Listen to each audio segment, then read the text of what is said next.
sa mga marunong magbasa niyan. Medyo maganda ngayon guys ang climate.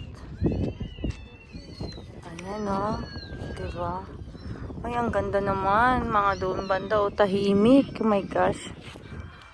Tapos meron dito nang, tingnan niyo naman yung guys yung nag-iisang lalaki dyan. Nakaupo lang siya. Tapos ano, having something alone. Yan. Guys, alam niyo naman, ang buhay talaga sa Saudi, no? Ang buhay guys ng mga taga-Saudi sa gabi talaga. Pag ganitong oras, tingnan mo sila, may mga naglalaro dun sa playground na yun, mga bata, yun mga bata. So, ang buhay talaga nila is sa gabi. Ayan. Tingnan mo naman yan, diba? Tapos, ang ganda-ganda nun. Alam niyo guys, yung ano na yan, yung parang hagdan na yan, ang ilalim yan, ano?